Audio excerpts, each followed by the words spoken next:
Hello everyone, welcome to the first class of part 2 of this course. This is the week, of course, that you're taking your midterm exams. I hope those are going well for you. In the meantime, it's my job to continue working towards accomplishing the goals of our syllabus, and we have another 7 weeks of course to go. This is week 8.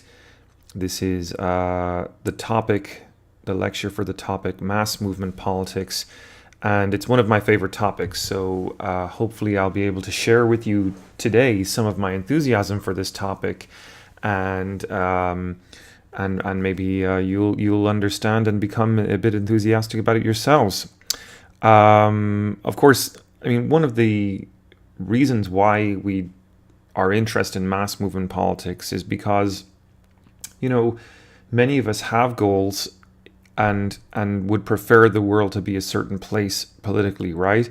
A number of us will already in our lifetimes have participated in politics by writing letters, by meeting a congressman, by identifying with a group, perhaps even attending a demonstration. But how many of us are willing to take the next step and actually involve ourselves in the type of activity that sort of occupies the far blurry end of demonstrating, right? Because there's this line, but it's not an absolute line, it's not a fixed line, but there's a line between demonstration and breaking the law. And it's at that interesting space, I think, that mass movement politics become very interesting, because that's where we find what we call civil disobedience. And civil disobedience is a topic that we're going to be especially interested in this course today. We've already talked about the Shays Revolt way back even in week 1 of this class, and the debate between Thomas Jefferson and Abigail Adams. You know that Jefferson basically supported the Shays Revolt and believed that it was a legitimate type of political expression, whereas Abigail Adams thought it was a kind of terrorism. Jefferson was saying, look, so long as they're not killing anyone, they're basically trying to create a ruckus, to create a sensation, so that people will see and understand their broader political objectives and perhaps have some type of sympathy with them. So Shays Revolt, from Jefferson's perspective, is seen as a kind of a type of protest in its own right, whereas Abigail Adams saw it as something completely different. And in that context, then, we have to look at and in that context, then, we're looking at mass movement politics. In the slide here, we have a young lady holding up a sign saying that none are more hopelessly enslaved than those who falsely believe that they are free. I think that's a theme that we'll try to stay with for this class, for this lecture. The idea of a willing slave or a voluntary slave. Sometimes people use the expression voluntary servitude. It's when you are acting in a way that you think it's of your own free will, but in fact, it may actually be that your actions are perfectly consistent with the wishes of those elites who govern you and who dominate you.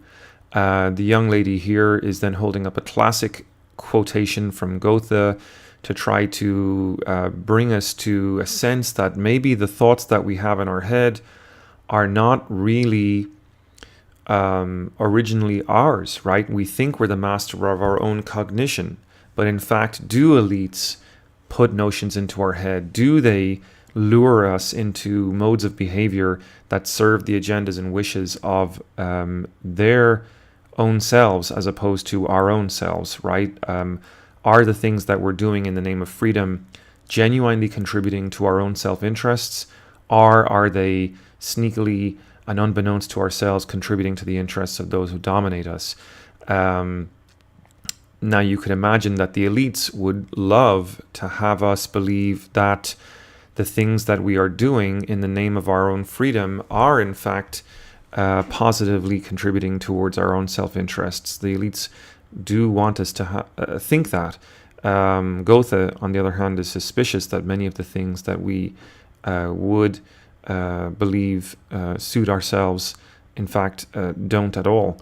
And of course, you may have seen the movie The Matrix, where the character Neo awakens from his computer-induced slumber to find that many of the things he's been believing and feeling have actually been sort of inputted into his brain beneath the level of his conscious mind. So he's been dreaming the whole time, believing he's been free, and he finally wakes up to find that the reality that he's living in is actually nothing like the reality that he thought he was living in at all.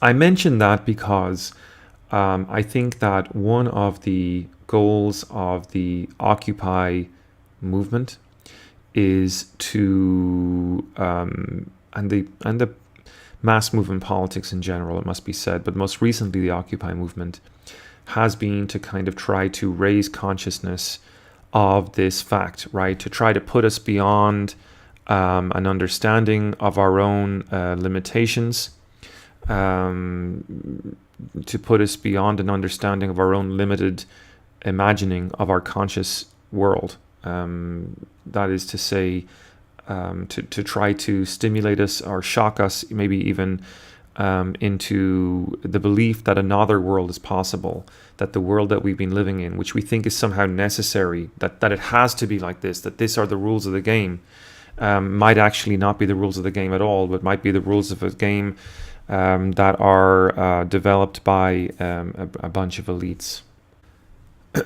So in this slide, we talk about protest politics, goals, and tactics. Recently in this class, we've talked about interest groups, actually. We've looked at a number of different groups, including, lobbyists, that kind of thing. So we're aware already from our discussions that interest groups exist and that they usually focus on specific economic goals. Elites, for example, like to look for lower taxes, or maybe unions like to look for more governmental benefits.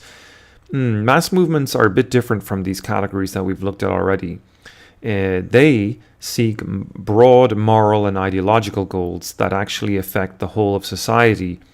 For example, they might be interested in the right to life question, which anti-abortion movements seek, or the equal treatment, for example, of the civil rights movement, looking for equal treatment of minorities. So as a result, mass movement goals are not easily subjected to bargaining and compromise. Often they're coming from outside the margins of society. They know in a way that the odds are stacked against them, but their goals are often not to affect immediate legislative change, but rather to change hearts and minds. So this is why we say that their goals are not immediately to sort of get a material advantage, but to create a moral and ideological change in the wider population around them. They want to affect the social fabric more than anything else. And so mass movement politics then are often very much about tactics. They see their means as a political resource, their energies, if you will, as a political resource. They understand that straightforward politics, legislative change, the type of means that mainstream groups use are not immediately accessible to them. So they have a broad array of protest tactics to choose from, including petitions, demonstrations, boycotts, strikes, civil disobedience, confrontations and disruptions, riots, and even perhaps sometimes violent revolution. The protester in this photo, this was a photo that was taken recently, and I think it's a powerful one.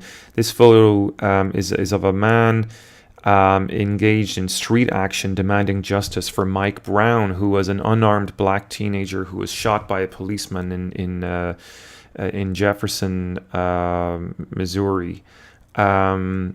The police, if you're not familiar with the story, though it's been in the news, left the body in the streets for hours. The police then circulated a narrative that Brown was involved in a strong-arm robbery at a market where he may have taken a box of cigars, and they circulated a video which they claimed supported this point. But what was interesting was that the police did that as if they were trying to distract from what had happened, that Brown was shot without himself being armed. He was shot in cold blood, and many witnesses had said he was trying to surrender at the time. It upset people that this happened because they felt that the police were trying to say, well, Brown had it coming, right? And that somehow in releasing the video, the police were saying he was an armed thug, so it's okay that he was shot 6 times, that he was unarmed, and that he was surrendering at the time. This is something the police have since tried to distance themselves from and more or less back down from. But it stands that this controversy can't be understood in isolation. There's been a lot of protesting, a lot of street violence in the wake of this Mike Brown shooting and killing. And in the context of the fact that police in the area already have a record over the last 4 or 5 years or longer of disproportionate use of armed force against black people, it has to be acknowledged that there have been other problematic killings even since the Brown incident, that the police in the area responded to the unrest, according to analysts, with a military-style methodology and not one traditionally associated with policing. The police chief was taken off the job, and a state trooper, a chief, was put in charge of the operation instead, just to try to defuse the situation. Currently, a Department of Justice investigation is looking into the pattern, and the pattern over recent years of police violence. I think while that investigation is ongoing, certain facts are clear. The event has triggered a massive and ongoing wave of civil unrest and disobedience in the name of racial justice in the Ferguson area. And the upshot is that racial tension has been put back on the agenda in a way that it hasn't been for quite some time. I mean, there's been other shootings and incidents of police violence over recent years that have not made it onto the radar, like the Kenneth Chamberlain killing, where a veteran was killed in his own home. And it's not clear at all why the police thought they had probable cause to do that. I mean, he was safe inside his own home, and his heart monitor had gone off. In fact, the people that were supposed to have responded were the ambulance, but the police responded instead and felt they were provoked by Chamberlain to enter into his home. But this is, controversial. They didn't have a warrant. They didn't have a cause. The ambulance company had been telling them on the radio that it was a false alarm, yet the man ended up dead. That didn't end up in the media very much. So it's not clear, why the Brown shooting is the catalyst. But I think it's a point where, for whatever reason, sometimes these issues become triggers, and populations can become stirred up and try to appeal for a type of justice by engaging in mass movement politics. So that's a discussion of goals and tactics. Let's now talk about these tactics in relation to the types of options, the tactical options that protest movements have. What can we say about this spectrum on the screen right now? Well, we can say it describes a wide range of means of protest. Some are legal, others are illegal, But I want you to notice the ambiguous category in the middle. Now, this is in your book as well, but I've highlighted this middle ground because it's where, as I was saying in the introduction, where protest walks the fuzzy line between legal and illegal means. In the legal category, we have signing petitions, writing letters, peaceful demonstrations and marches, strikes, boycotts. There's a legal right to strike. There's a legal right to boycott. Many people, for example, are talking now in the Athens campus after certain recent events there about boycotting Israeli goods and services because of the way the Israeli government has been perceived to be treating Palestinians this summer. But beyond that, then we have a category that enters into a legally kind of blurry area. On the opposite side of that, we have full-on civil disobedience, violent protests, riots, revolution. But in the middle, we have this zone where we have disruptive protests, picketing, blocking traffic, etc. In Columbus, Ohio, sometimes they have a bicycle protest whereby large numbers of bicyclists will descend on the street for a very short period of time to block the traffic, generate some attention for their cause, and then disappear. Of course, this is in order to try to get people bicycling a bit more and to raise awareness of the plight of bicyclists, to try to take back the streets from cars, to maybe raise consciousness about the emissions of cars and the potential for global warming. So the spectrum on the screen then has this sort of series of options that protesters who are seeking to raise attention for their issue can draw upon. As you get more and more into the illegal category, clearly the goal changes from being one of gaining attention to outright seizing power, and that is something that mass movements don't always want to engage in. Generally, mass movement protests are movements that are sticking within the limits of the law, but trying to generate attention for their efforts and for their goals, to generate sympathy for their goals by challenging the law, but not quite fully breaking the law. A number of mass movements can be identified in American history, ranging from the original Boston Tea Party, of course, itself, through the anti-slavery movement, the populist movement, the labor movement, environmental movement, and in the 50s and 60s, where a lot of direct action techniques were innovated. We'll be talking a little bit more about direct action later in the lecture. We also have the feminist movement of the 60s and 70s. More recently, we have the Tea Party and Occupy Wall Street, and of course, recently an environmental initiative by the name of Flood Wall Street.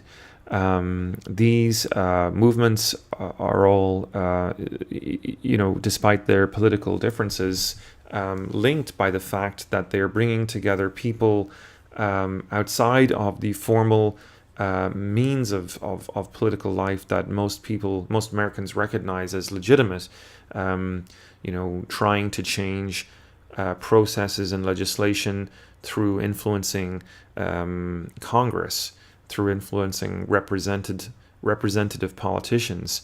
Instead, this is a type of politics that's oriented towards the masses. It's oriented away from Congress and towards, instead, the wider population to try to change hearts and minds.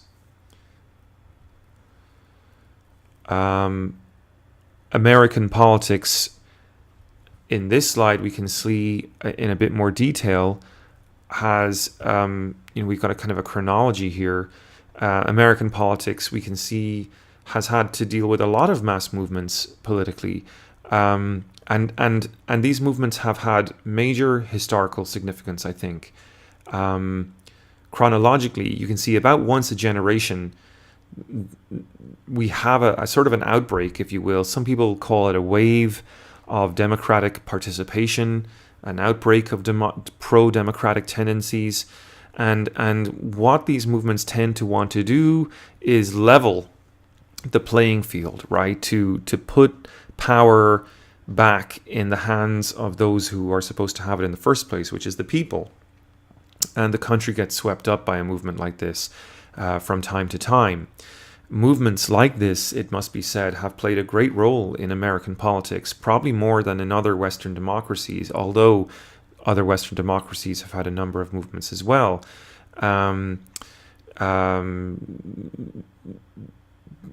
Interestingly, European political parties are a bit more diverse than American political parties, where you only have kind of a strict two-party system. So what that means is that Europeans find that their voice is heard more in a parliamentary approach than Americans sometimes can feel. And so that's why protest movements tend to be, I think, the sort of place that that political willpower goes when it boils over and it cannot find an expression in parliamentary means. So one question is, and we have a number of different movements on the slide here. One question is, how do these movements relate to each other? Well, Karl Marx once described protest as like a kind of like a burrowing mole. They might seem to die, these protest movements, right? They might seem to end and fade away. But, says Marx, the energies are real, and they don't just die. They go underground, I think, more often than not. A generation may struggle, and that generation may accomplish certain things, but then it may sort of hang up its reins and pass then the memory of this struggle on to the children and the younger generations, who then come up in the next generation and find new issues that they want to struggle for. And so in this way, the Marx's mole metaphor describes kind of a history of a continuity of movements as opposed to a series of broken staccato movements with no particular relationship to each other through history. I think, in a sense, then, what we're talking about is a kind of a genealogy or a family tree of movements that goes back to the time of the founding. And we see in that instance that direct action, that popular mass movement politics, is a very real and serious part of American political history. And that our mole, our little cartoon mole here, has been a busy guy throughout American history. That said, we've talked a lot about bowling alone and the sort of death of, if you will, active American citizenship. It's been a theme of our lectures, and I feel that, you know, even despite recent emergences like the Tea Party and the Occupy Wall Street movement, the energy, the traditional energy for protest has come from students and young people. And notwithstanding Occupy Wall Street, I think it still remains the case that statistically students are much less likely to participate in protest politics than they were, say, for example, in the 60s. And one of the questions is why, and whether anything can be done about it. And we've spoken a little bit to this problem of political disablement and feelings of disablement in other lectures. We'll talk more about it later in the course as well. But it's definitely a question to think about here. In this photograph, we see Memphis sanitation workers marching for recognition of their union in 1968. Of course, they were supported by civil rights leaders. It was a very tense time in American history. And we mention this for a reason, because as we look at this slide, one of the things that we need to sort of derive is the power of these protests, right? Historically, their effectiveness look at this graph, right? You can see from the late 60s through to the present day a massive uptick in the amount of Black and Latino elected officials. So clearly, the civil rights movement put Black politics on the agenda and has been very successful and very effective in terms of raising the profile of elected representatives in Black politics in America. So maybe this begs the question then, right? If protest politics, if mass movement politics is so effective, why doesn't it happen all the time? Well, we're going to answer that question in the next slide. So if mass movement politics are so effective, if they can achieve such profound change in American political life, why are they not more present? Why do they die off from time to time? Your book makes some interesting points in relation to this point, and I'll share them with you in my own words here. The book argues that for protest movements even to get off the ground, 5 basic conditions are prerequisites are necessary. First of all is rising expectations. People don't rebel when conditions are at their absolute worst. They usually rise up when conditions have begun to improve and people begin to perceive a gap between the way things are and the way things could be, right? According to one theory, it's not deprivation itself, poverty, for example, that drives people to rebel, but rather the feeling that one's group is being deprived of resources and opportunities relative to what they're seeing going on in other groups in society. So this is the theory then of relative deprivation, right?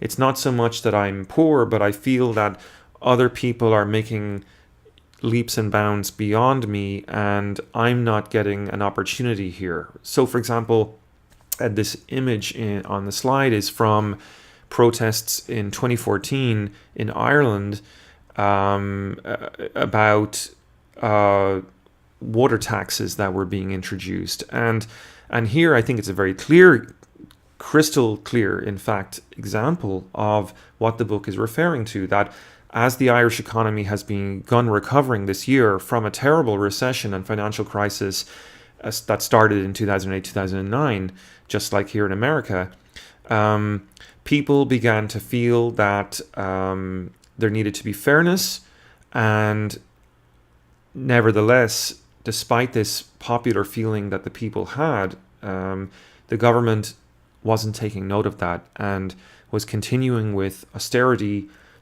style politics, including introducing a flat water tax.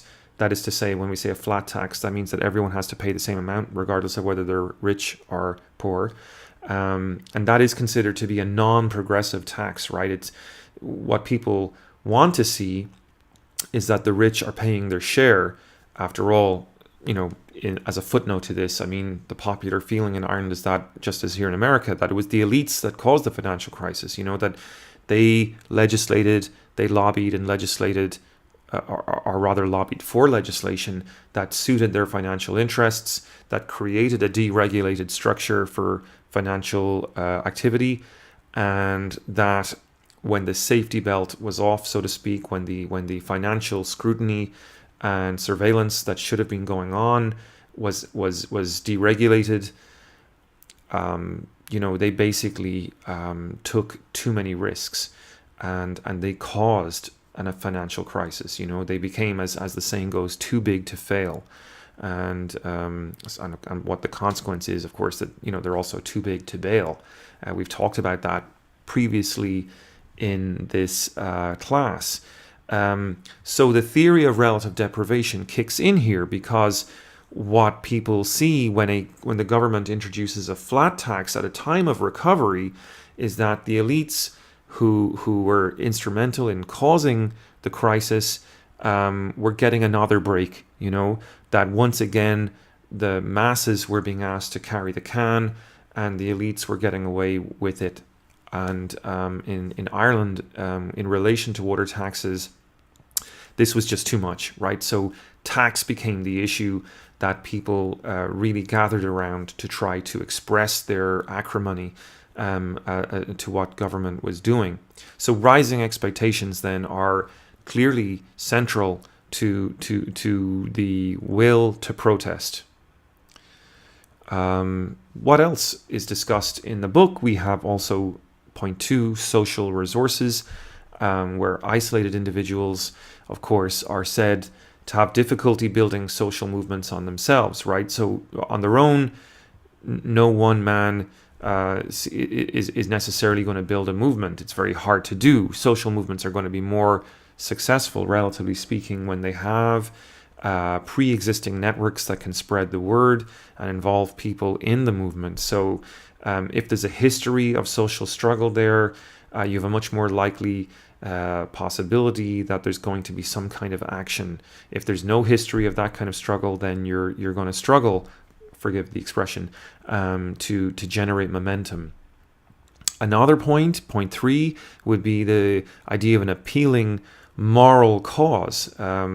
If you're appealing to some sort of classic American value or tradition, a mass movement in the United States is going to have a much greater likelihood of succeeding, right? So what that means is a social movement appealing for socialism or communism or something like that is just probably not going to have much traction in the United States because it doesn't appeal to fundamental American values. Where the Tea Party and the Occupy movement have succeeded, they have appealed to classical American values, and that everyone has to obey the law, that no one deserves a free ride, not the corporations, not anyone else, and that everyone should be equal within the law. That sort of idea that there's no sort of tyrannical, unchecked executive outside of the legal framework, I think is central to both the Tea Party and Occupy Wall Street. When you have unaccountable elites clearly and flagrantly flaunting the law, people like Bernie Madoff, for example, then you best be sure that there's plenty in the rhetorical tradition of United States political movements that can be brought to bear on that. So hence our 4th point as well, consciousness raising. When the necessary ingredients, the moral cause, the social resources, and the rising expectations are in place, points 1, 2, and 3, a sudden change of consciousness can occur where people can look at political facts differently. And it's very hard to describe how that change takes place. One of the books that I like of late is a book by Paul Mason addressing Tahrir Square in Egypt and why it was in 2011 that Egyptians took to the streets in vast numbers to demand political change. And again in 2012 and 2013. These are people that have been living under something of a dictatorship, a totalitarian regime up to that point in time. Similarly, we can think about the Berlin Wall. Why did people in East Germany, living under a tyrannical totalitarian regime, suddenly look at their political facts differently, look at the possibilities of their political lives differently? What is that sudden change in their mindset that occurs when they look at each other and go, hey, we can do this, right? Because, think about it in East Germany, right? They're living in a surveillance state. There's a lot of monitoring of their behavior. For them to suddenly, express themselves differently requires not just courage, not just one or two people standing up, but a kind of a ripple that runs through the social mindset and changes the energy, changes the dispositions of the people so that they are going to take their power and say, we've had enough. We are not going to allow you to govern us this way anymore. So a 5th point then, if consciousness raising is a kind of ripple effect where people can what we're trying to do is get people to a point where they see things differently, and then it raised the question of what's the relationship of leadership to that ripple. mass movements, those who are involved in them often like to think of them as leaderless phenomena, right? Self-organizing phenomena, like I don't know if you've ever seen on the highway a flock of swallows, this are sparrows rather. They have this kind of, or even a swarm of bees. They have a kind of a self-organizing tendency. It's hard to know which bird is leading because they're moving in this cloud formation, but despite the fact there's no obvious leader, they have a cohesive and coherent dynamic and a shape. So what explains that complex leaderless organizing behavior? Maybe human beings can be leaderless movements in their own right. The book argues that mass movements do require some type of transformational leadership, and I guess I'm sympathetic to that point. These are often charismatic personalities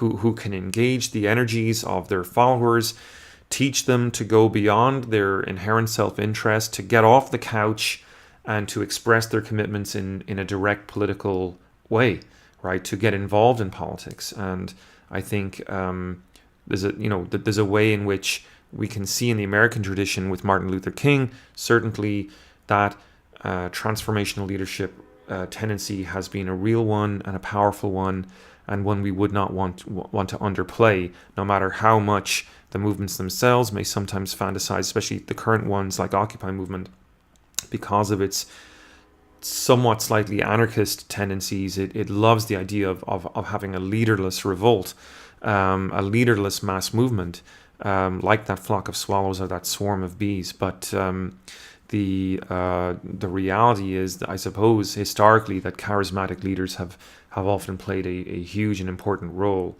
But in fairness, of course, the reality is that those charismatic leaders can only do so much on their own, and without the pre-existing conditions and sentiments of the masses, there's only so much they're going to be able to do. So maybe both things are true at the same time.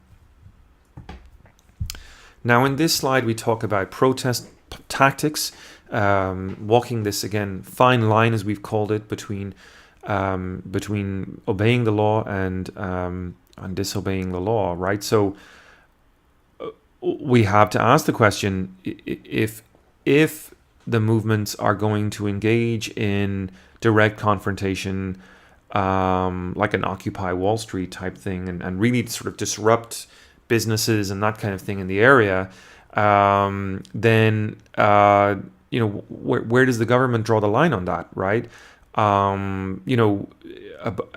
People who protest abortion clinics currently have a strategy where they tend to try to block access to abortion clinics.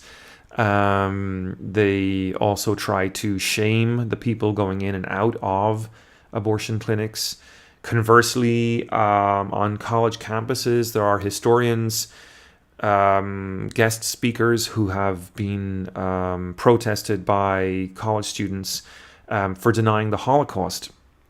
Historians who might try to deny the Holocaust have been sort of shouted down, and this leaves authorities in a kind of a dilemma, right? How do you respond to that? Do you let that happen, or do you try to say there's a standard of civility, for example, that open discourse and dialogue, which is what universities are supposed to be about, presupposes a certain moderation of our attitudes and voices, and there's a balance to be struck here, I suppose. Conversely, if you go too far with the civility line of argument, you may end up chilling freedom of speech, right? Because not all speech is polite, right? Some people are coming from a position of being upset or hurt or angry, and they may express themselves angrily. Maybe that has a place in the public sphere, right? So the question then is how the government should respond. Should the government, mete out punishment for certain types of protest activities? If we're thinking about protests specifically, we should acknowledge that by its very nature, it is confrontational and it can be tension producing. We may not like what the protesters are saying, There's protesters on the left, there's protesters on the right, and they are trying to get our attention, right? They are trying to provoke those in power to get a reaction from them, because in the reaction, the media takes interest and then will start to convey the story further afield, right? Through television, through radio, through the internet.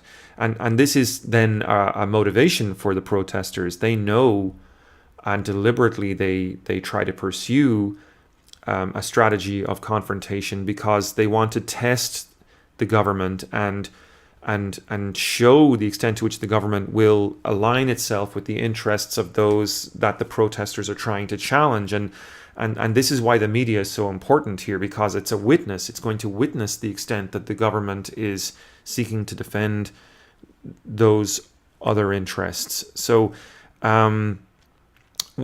we have a dilemma then that the government has, but we also have a dilemma, I suppose, that the protesters would have, right? A tactical dilemma, because the protesters have to push their confrontation far enough to satisfy the needs of the protesters for their direct action and to dramatize the issues to the broader public through the media.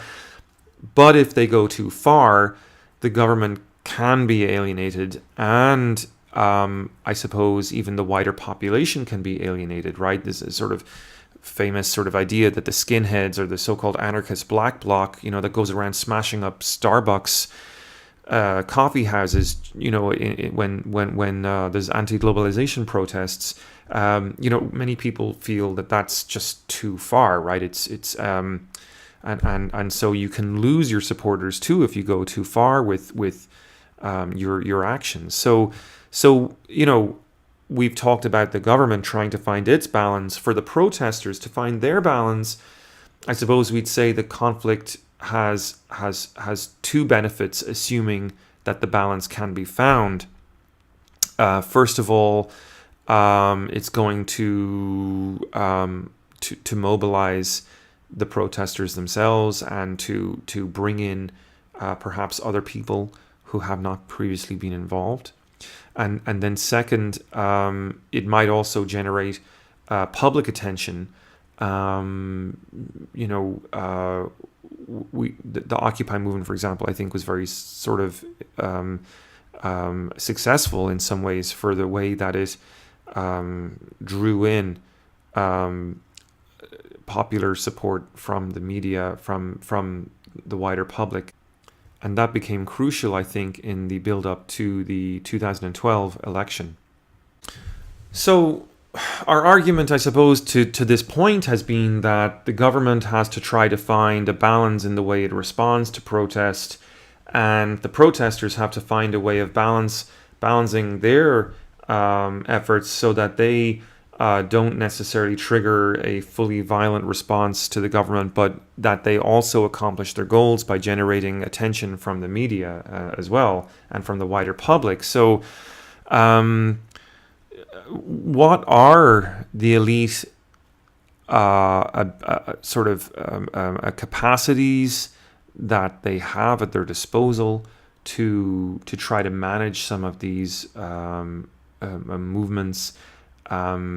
They can, of course, engage in direct repression. They can directly attack the movement. They can try to co-opt the movement, giving in to some of the demands by trying to sort of placate them, to listen, to kind of try to create a partnership with them. And then I think another tactic that they can use is that of tokenism, which is tends to involve responding with sort of piecemeal or insignificant reforms, symbolic gestures, if you will, to create the impression that serious action is being taken to solve a problem, whereas in fact really the government is just hoping that the problem will go away. The photo here, by the way, is a famous photo. It shows that a University of California, Davis campus incident where a police officer pepper sprayed a bunch of protesters who were kind of huddled together with locked arms, blocking access to university administrative buildings. The police pepper sprayed a group on the and this image specifically went viral on the internet. It went all around the world as a kind of a symbol of just sort of blatant police aggression and violence, and it's just an example of how directly repressive tactics by the police can produce media images that blow back on the efforts of the police, and this is why I'm talking about balance. That the protesters clearly were, they were on that blurry line. They were causing a nuisance. They were being an obstacle. Were they directly breaking the law? Probably not in many ways. Yeah, they were ignoring orders to move, to cease, to disperse, but it wasn't a major felony or anything, right? So the protesters are trying to antagonize the police to see what the police do next. And of course, the campus authorities are like, you got to get rid of these guys. So the police go in there and pepper spray. And then the protesters have achieved their goal, right? They've won because they've got these images of the police using these very aggressive, hostile tactics against the protesters. And who comes away from this looking morally superior? It's not the guy with the red canister of pepper spray. It's the poor students. And that's why images like this can be so powerful for those who are trying to protest, and negative for those who are trying to manage them. Now, there is a democratic debate to be had about all of this, right? We can relate these questions, these incidents, back to much of the language that we've been developing in the course of this class this semester. The elite Democrats that we like to speak about, they're obviously going to be critical of mass movements. They maintain that the goals of mass movements in American history are generally, utopian, they're unrealistic, they're impractical, that they're more about protesting and creating a ruckus than offering real solutions. So elite Democrats criticize the movements for their lack of goals, right? And also for being a nuisance, for their tactics, in other words. Elite Democrats will often issue the charge that protest tactics are basically a kind of blackmail, right? Like, if you don't listen to us, we're not going to move off this quad, right? And the blackmail, of course, is that if the police respond forcefully, they're damned. And if they don't shift the people off the campus grounds, they're also damned, because basically the protesters are causing an obstruction. So you have that, question there, all right? The blackmail question. Now, although popular Democrats will acknowledge that sometimes the movements do go to excess, their response to the elite Democratic criticism is usually one of defending the movements, right? Because after all, the direct participation of citizens in protests from a popular Democratic perspective is seen as strengthening democracy, not weakening it. We recall Jefferson here, right? And so the argument is that whenever you see these long suppressed issues, demands finally cropping up to be addressed by movements, that basically it's a sign of a kind of a problem in your democracy, right? That your democracy may not be functioning very well. And so it's healthy to see that challenge come from the mass movements. You can judge the health of your democracy by how adequately and patiently, tolerantly you respond to the protest, right?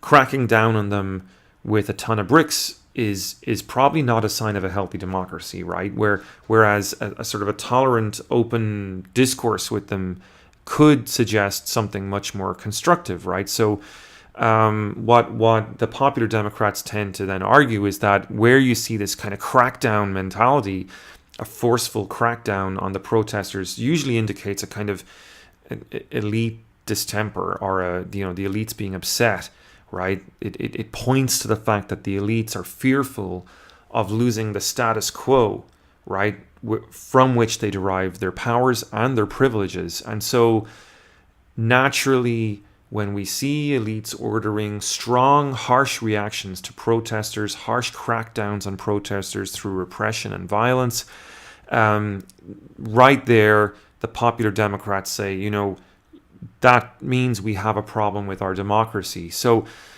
we have to balance then these two claims, right? The elite claim of lack of seriousness and the blackmail argument, with the argument that wherever you see the movements and you see a crackdown on the movements, usually that's a hint that there's something up, that the elites are holding on to something vis-a-vis the status quo that maybe they shouldn't be, right?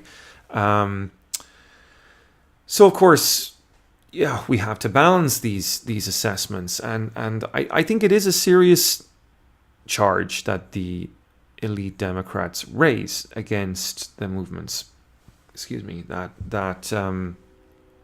their goals sometimes are pie in the sky, that they don't really accomplish anything, that they simply want to stir people up and create conflict, and maybe there's a truth to that. Obviously some movements are going to be kind of vacuous, right? I mean, some people are going to be asserting just goals that are just not realistic and that kind of thing. But let's look at that ideal as it relates to the real historical experience of popular democratic movements in the U.S. And look, I mean, we have to acknowledge that there's been many important accomplishments resulting from protest movements in the United States of America. Not least the fact that they create new feelings of citizenship and engagement. We've been talking about the fact that Americans are increasingly bowling alone, to use Robert Putnam's expression again. But, in terms of beyond sort of stirring up citizenship and feelings of political agency, but more concretely, just look at the legislative achievements, right? The civil rights movement, the environmental movement, the feminist movement. All of these movements have had concrete achievements, and these cannot be gainsaid. So the tide the tide of evidence seems to swing concretely towards the movements as effective, and suggesting that not all politics takes place within the confines of Congress and representative government, that there's direct representation from the people, and extra parliamentary, if you will, activity has played, as is our sort of main hypothesis today, extra parliamentary activity has played a huge role in shaping the designs, the momentum of American governance. And so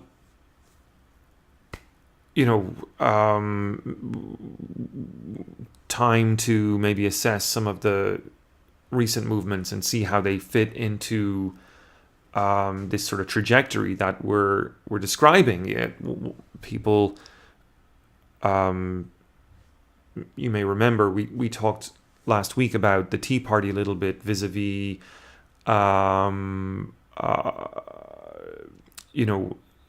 the efforts of lobbyists, and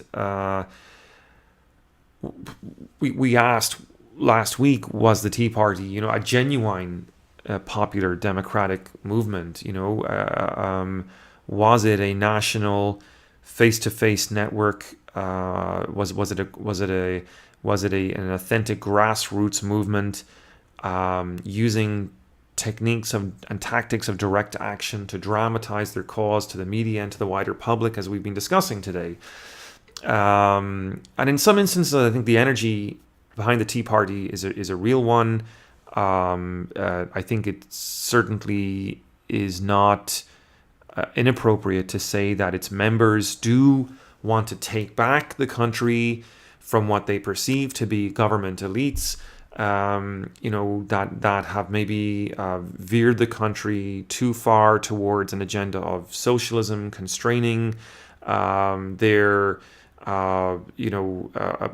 individual rights and freedoms through, for example, taxation, right, and thereby through sort of amplifying a message about the unfairness of taxation in principle, bringing us back to sort of the principles of the American Revolution and the U.S. Constitution. But while the rise of the Tea Party has appeared to be grassroots and bottom up in many ways, following the lines and tactical sort of significance of popular mass movements, I think it is in the same breath only fair to note that the movement has been quite heavily funded by the right wing of the Republican Party, by the very wealthy patrons of the Republican Party, like the Koch brothers, and also large tobacco companies. So, these are facts, right? So, is it an authentic movement? Are those sentiments and feelings authentic? I would argue yes. Is the power and full sort of expression of the movement authentic? I would say there's a problem with that claim, based on the fact that there is this kind of money being parachuted into it from on high, right? The elites clearly see that the agenda of the Tea Party is something they can get with, right? And that's why critics call the Tea Party an astroturf movement, right? Because, think about it this way. If the grassroots refers to really sort of authentically bottom-up movements of people organizing themselves, again, that flock of sparrows, the leaderless flock of sparrows, if mass movement politics are authentic and bubble up from the bottom, then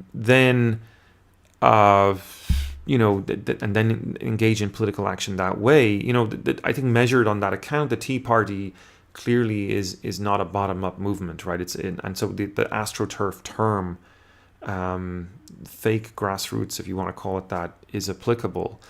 I do think there are some self-organizing energies in the Tea Party, but there is a kind of a cheat going on, and I think that the democratic mass movements, even where they've had very charismatic leaders like Martin Luther King and all the rest, as I was arguing earlier, the democratic mass movements that have been successful in America over the decades to try to make American democracy more egalitarian and inclusive, they didn't have this corporate sponsorship to draw on. They had to do it on their own. Last week we talked of the phenomena of elite counter-mobilization, and it refers, as we discussed, to this idea that when the popular movements are manipulated by professional lobbyists to effect change on Capitol Hill, to demand change on Capitol Hill, it is kind of it is cynical, right? It is a cynical effort to make something appear to be authentic when in fact it's not. And of course, by the way, in case you think only the Republicans do this, we'll discuss Occupy movement now in a minute, but the Democrats aren't the only ones. The Republicans aren't the only ones that do this. I think the Democrats have an agenda and an obviously understandable desire to try to incorporate some of that energy into the Occupy Wall Street energy into their own electoral successes. So, okay, this is our last slide. We've just been talking about the Tea Party and assessing them, looking at the positives and the negatives. Now let's talk about, from Wall Street to Main Street, the impact and significance of the Occupy Wall Street movement and their goals, and the question whether their goals were reached, and the extent to which that movement may or may not have been susceptible to the same kinds of pressures of co-optation, if I can use that word, that the Tea Party was clearly and demonstrably subject to. There's a few criteria that I think we should use to try to assess the Occupy movement. We can look at reach. We can look at the question of leadership and longevity in relation to goals. But leadership and longevity. So that's reach, leadership, and longevity. The confusing of strategy and tactics, and then sort of concrete, shall we say, legislative significance. So let me break those down for you now, right? In terms of reach, yes, I'd say about, just given the breadth of the occurrences of the Occupy movement, about 400 to 500 occupations across the country in 2011. I mean, that was pretty damn significant. So it got on the radar of the national media, as you would expect and understand. Averaging maybe 10, sometimes as little as 10, sometimes as many as 40 people per occupation. Though in the big cities, sometimes hugely superior numbers to that, hundreds of people camping out overnight. And what did they do, by the way, when they camped out overnight? I mean, they camped out all day long, they camped out overnight. These were people sometimes very experienced in protesting, sometimes people who are complete newbies, totally new to the idea of activism. But they engaged in a type of self-management of their camp, right? Self-government of their camp. They instead of using representative techniques to govern their desires and wishes in a sort of a parliament system, they used a direct representation system. That means everyone had a say in how the camp was run, and in doing that, then they were trying to convert, to instill, to stimulate, to encourage the emergence of new types of feelings of citizenship in the participants. And I think in that regards, then, on this criteria of reach, that is to say, Occupy movement was clearly successful, no doubt about it. One criticism, however, is in terms of leadership and longevity. Okay, the main criticism, I think, of the Occupy movement was that, in fact, it had no leaders, and it didn't really have long-term goals. Now, that was, of course, deliberate because, they wanted to portray themselves as this kind of spontaneous flock of starlings that we talked about earlier in the lecture, right? This sort of spontaneous, authentic, self-organizing expression of the people, right? If you have, contrast that to the Tea Party with its top-down funding mechanism from the rich elites, and you see how that got the Tea Party into trouble. The Occupy movement didn't want to do that, so they wanted to get rid of leaders completely. But is that effective? Because while they were out there without their leaders, engaging in their direct action and their self-representation in in their various assemblies, in their occupations, where is it? The question is, how do you take those energies and do something with them once that moment has passed, right? I mean, Marx's mole metaphor, to invoke that again, do you just want it to burrow down again, or do you want it to stay on the surface for a little while longer and engage in some type of longer strategy? And if you were going to have a longer term strategy, you probably did need some kind of leadership. The fact that Occupy didn't have a specialized leadership really means that there was nothing to stop that mole burrowing again. So leadership and longevity clearly became an issue. Another issue, I think, is the question of strategy. I think Occupy confused tactics and strategy to a certain extent, right? So the tactics were effective, no doubt about it, right? A direct act of protest, or sometimes as it's called, a direct action. Clearly, in the way they were acting and behaving, they got the attention of the media.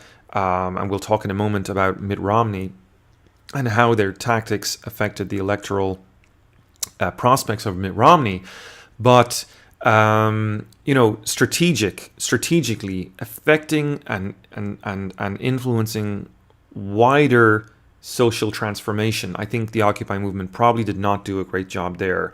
And again, this refers back to probably just the fact that they didn't have leaders and they didn't have a structure, a transmission structure, if you will, to make sure that energy, Marxismo, stayed present and stayed cohesive as a coherent force moving forward.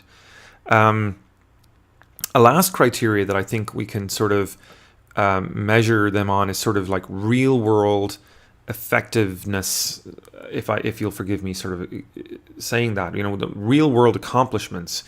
I think while the Occupy movement faded away and doesn't really have much of a presence today, one of its great contributions is the fact that it shifted the dialogue of the nation at a time where there was a very important election coming up, where two contending candidates, who in many ways were hard to differentiate from each other, right? Because as we've said before, both the Republicans and Democrats often agree on more than they let on that they agree on, right?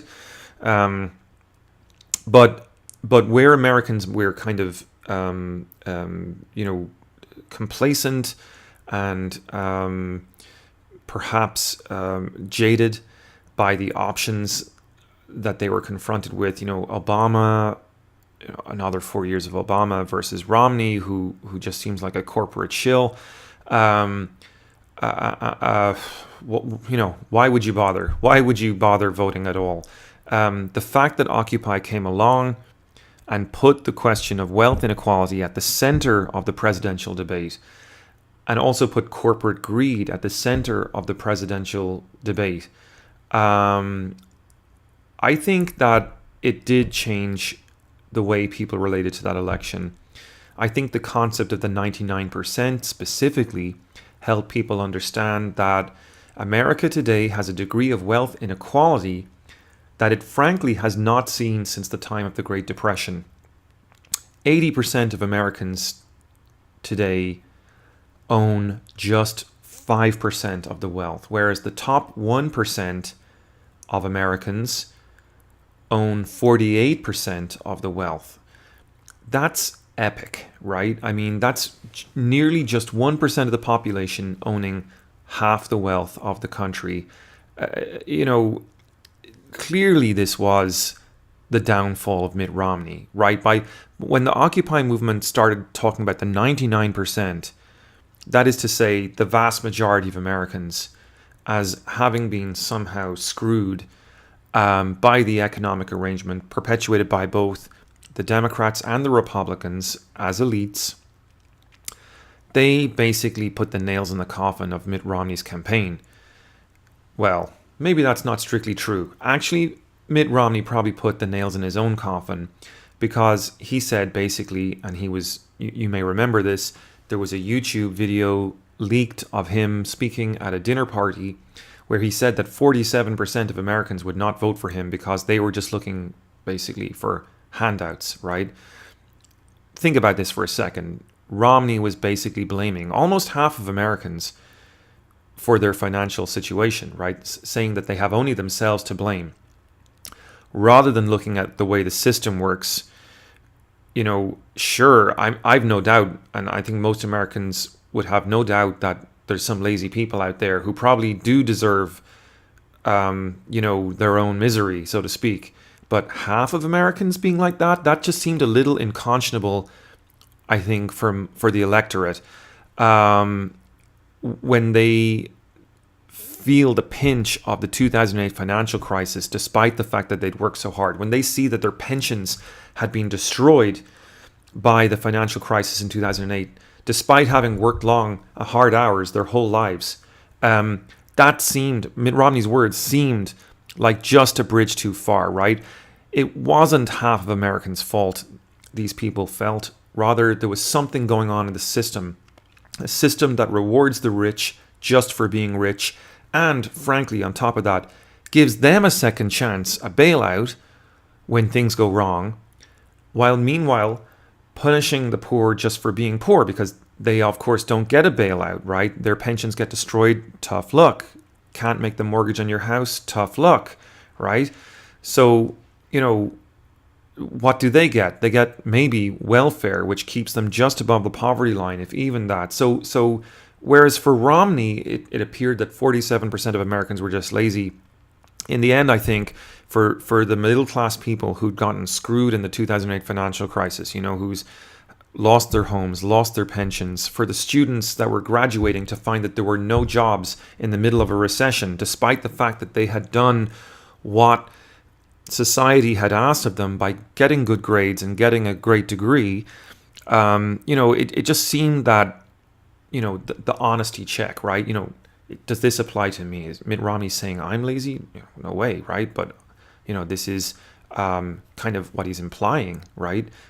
That the 47% of poorest Americans, of all Americans who happen to be less well off, are just not going to be supporting him. It seems like a bridge too far. So a question we may want to raise then is,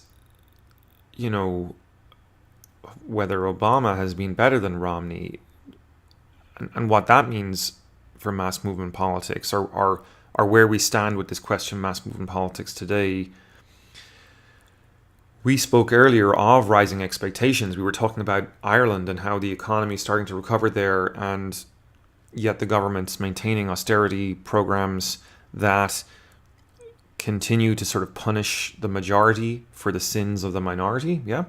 And we spoke earlier in the lecture of the book's concept of rising expectations and the theory of relative deprivation.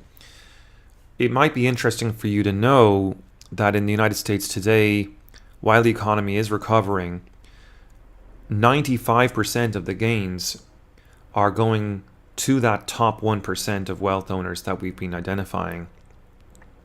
And I think facts like that make it difficult for many to continue to believe that the system rewards them. Popularly, America is a land of opportunity, right? If you work hard, you can get ahead. But when the benefits of the recovery are so heavily skewed towards one very, very, very small category of the people, and then 5% of the advance of the economy is distributed among 99% of people, that genuinely seems to be kind of a systemic issue, right? And, while elite news operations like Fox News, whatever, are going to continue to complain about America being a socialist economy, the facts suggest that that's not true. And I think that's where the Occupy movement generated a lot of its momentum. I don't know that the Occupy movement is coming back this year or next year, but I do get the sense that so long as Americans feel that the economy has not changed very much, that the recovery is skewed, the risk remains that the discontent will spill over, and that Marx's mole may resurface, once again. I don't think there's a way of predicting that, but it remains a possibility. So we'll end it there, folks. Thanks very much for your time this week, and I look forward to seeing you in class on Thursday. Thank you.